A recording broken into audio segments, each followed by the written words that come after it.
Camera's rolling. I'll edit all this out. All right, let's get started. First, just introduce yourself. Hello, my name is Kelly Midcheck. Born October 16th, 1964. Born and raised in Colorado. Moved to Texas in 1999. Been there ever since, so life is all good. All right. During the early 1980s, the U.S. was fighting an invisible war, the war on drugs. When Reagan took office in 1981, he vowed to crack down on the drugs that coursed rapidly through American streets. This drug war would see many new anti-drug campaigns and methods of deterring drugs from the youth. One of the most popular was the Just Say No movement, which was popularized and pushed by First Lady Nancy Reagan. What was this period in American history like? Did you notice the war on drugs? And what was your opinion on the Just Say No campaign? I remember when it came out. I remember when Nancy Reagan came on TV and was talking about, just say no. That was a big campaign. Did it affect me? Early 80s, I was in college. I saw it every day. I saw kids who made wrong decisions. I saw kids made right decisions. So I saw it daily. Right. Good, bad, wrong effects. At that point in time, I was 20 years old. So,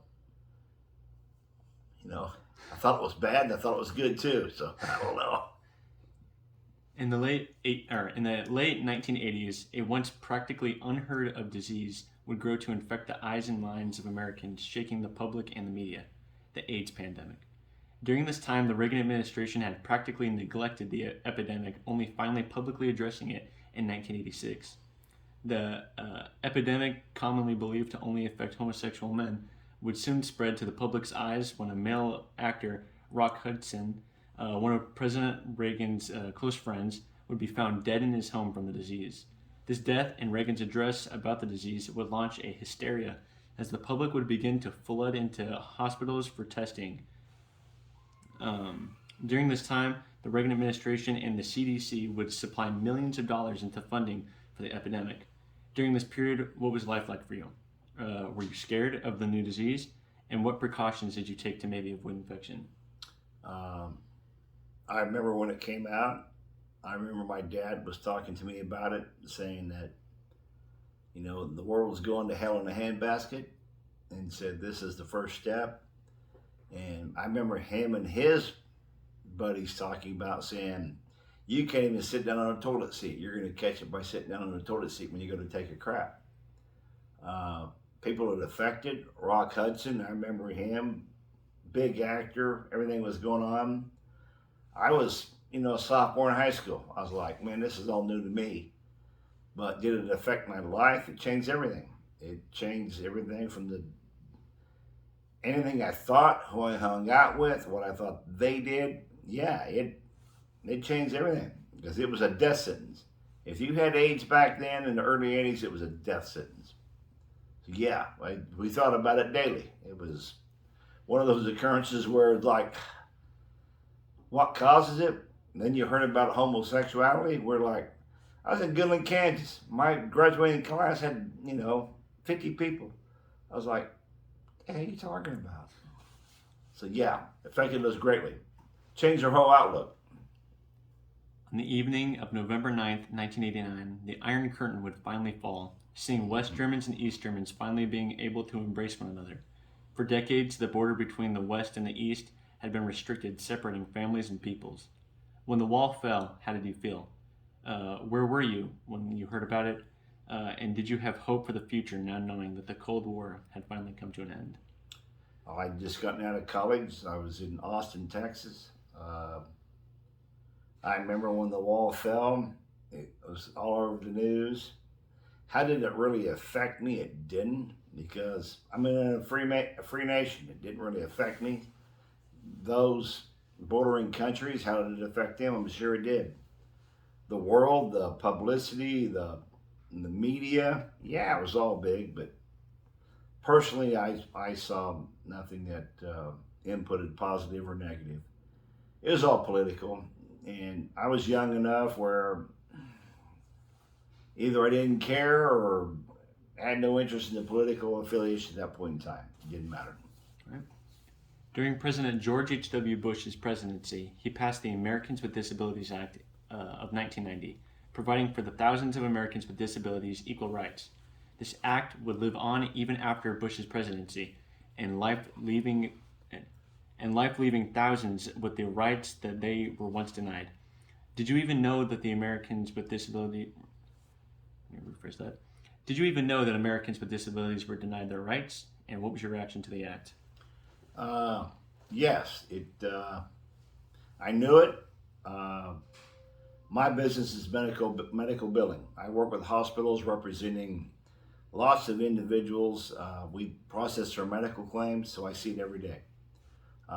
Disability claims were always a high priority, but nobody cared, it seemed like. So when that happened, yes, it changed everything. All of a sudden now it's a priority, where before it wasn't. Right. I mean, it was, we made money off of it. Honestly, we made money off of it. As a business. On August 2nd, 1990, Saddam Hussein ordered his troops to invade the neighboring country of Kuwait and Iran, shocking the West and temporarily freezing the movement of oil. This invasion would not be tolerated by the UN, as they ordered for peacekeeping forces to be moved into the region. This would mark the start of the Persian Gulf War. When the war was first declared, where were you? What was your opinion of the oil war, and were you affected by the oil prices? Well, when the bombs started flying, the missiles were flying, I was in an airport in Austin, Texas. At that point in time, I lived in Austin, but I was flying out. And all flights were delayed. They had no idea what was going to happen. That was my immediate effect. CNN made billions because they televised the war like nobody had ever been televised before. It was like everything was on CNN. Did I believe in what we were doing as a country? Yes. Did I think that,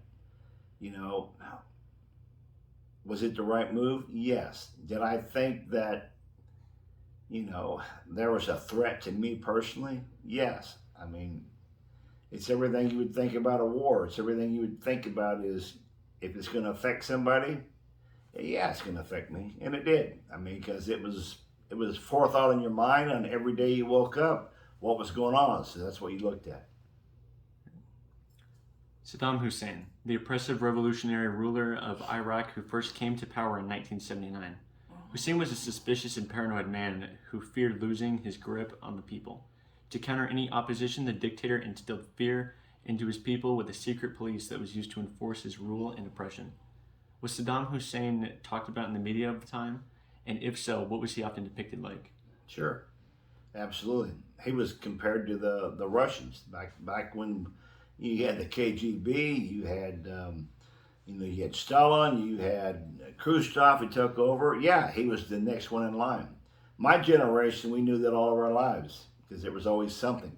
So when he started, it was the same thing. It was like he was the next in line. So everybody viewed him as a villain because he fit the same regime of what we'd already experienced with previous countries. On the 3rd of November, 1992, a new presidential election would begin. This election would be split between Republican George H.W. Bush, Democrat and Senator of Arkansas, Bill Clinton, and finally independent businessman Ross Perot. Who did you vote for during the election? Why or what do you think of the other candidates? I voted, I am a Republican today, but then I voted for Ross Perot. I liked his business approach for how he thought small government was better. I had no interest whatsoever in Bill Clinton and the liberal views. I thought George Bush was good, but I thought he was an old Republican that needed to go away. And I voted for Ross Perot because I thought it was a new change for the Republicans, and it unfortunately just didn't happen. Do you feel that Ross Perot's involvement in the election may have shifted it? Oh, absolutely. Every vote that Ross Perot got, he got from the George Bush campaign. That's what got Bill Clinton elected. Absolutely. All right. One of the most significant legal documents associated with the Clinton presidency is the American Contract.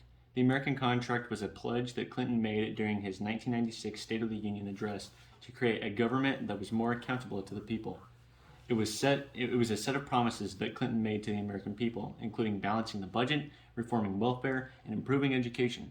The American Contract was an important symbol of Clinton's commitment to governing in a way that was responsible and transparent, and it helped to shape his legacy as the president.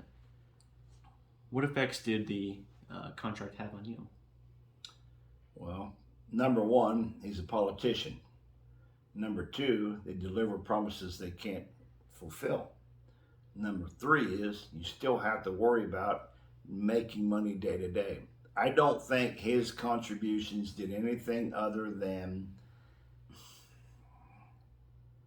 fulfill a political agenda. And the political agenda at the time was more government, more government, more government, and that's what they got. What did it do for the businessman? I don't know. I'm a businessman. That's what I do. It did not affect me one way. Did it harness what I did? Yes, because I had more compliance I had to follow. I had more regulations I had to follow. It did not help me any way in business. In 1998, then President Bill Clinton was impeached by the United States House of Representatives on charges of perjury and obstruction of justice.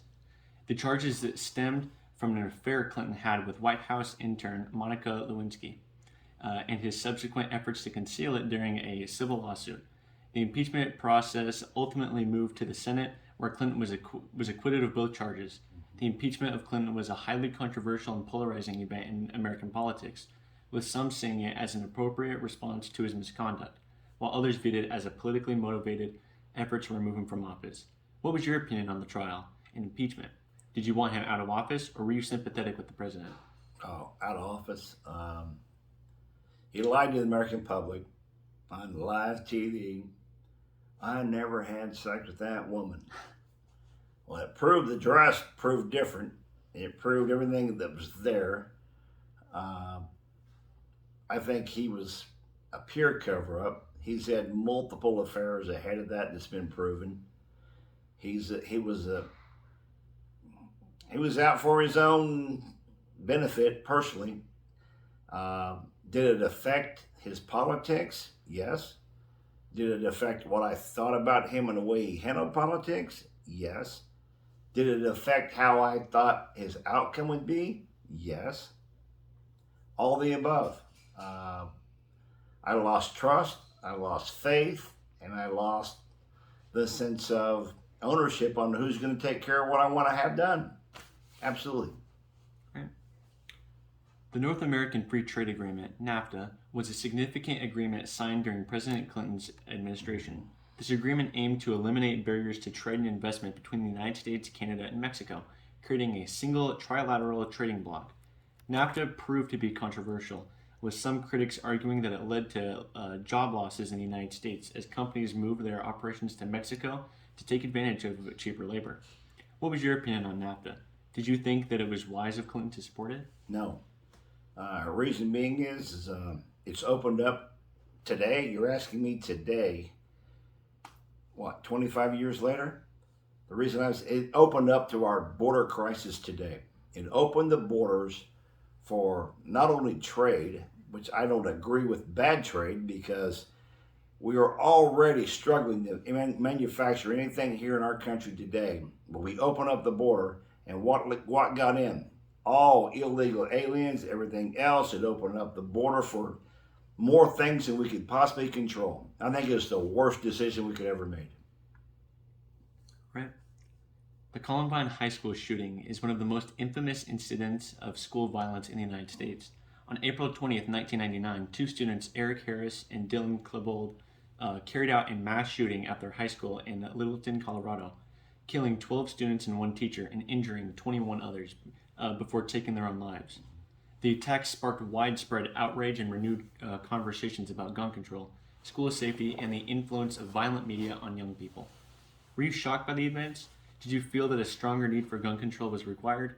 And did you begin to feel that the media that children were growing up on was maybe too violent? Well, first